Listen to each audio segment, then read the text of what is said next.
January 6th, let's talk about it. I've been super depressed all weekend leading up to today, and I was thinking about why. And part of the reason, obviously, is the fact that a guy who incited a violent coup attempt is headed back to the Oval Office in just a few weeks. Part of it is that his enablers, from Mitch McConnell to Lindsey Graham to House Republicans like Steve Scalise and others, all of whom said that they were done with Donald Trump 4 years ago, are not just not done, but continuing to enable him, and also, by the way, in the majority now, helping him achieve his agenda. It's also not just because of the fact that they have somehow gaslit a huge portion of this country into believing that this was some sort of Woodstock love-in, as opposed to the violent insurrection that it was.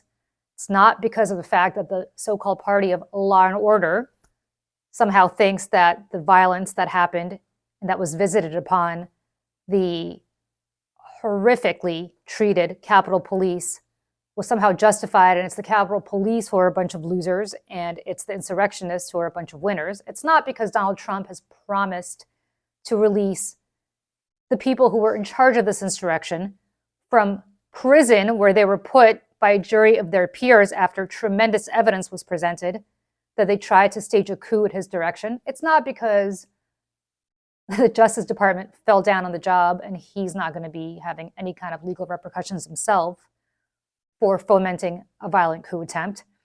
It's actually because of the Democrats. Yes, that's right.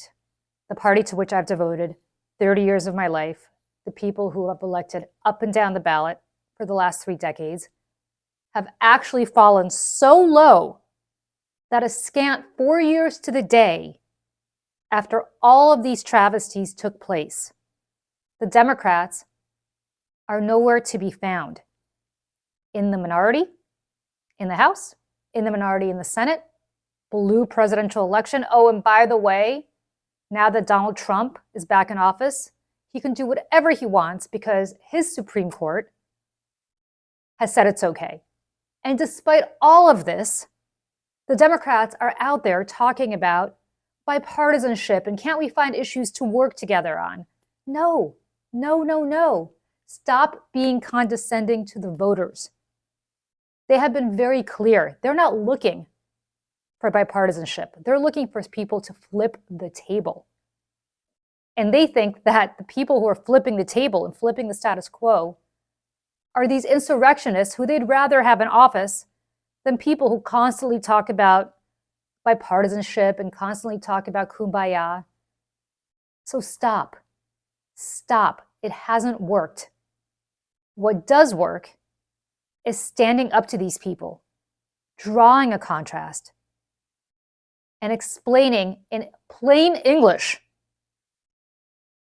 how far this country has fallen and how far we have to go to get it back on its right path and right track.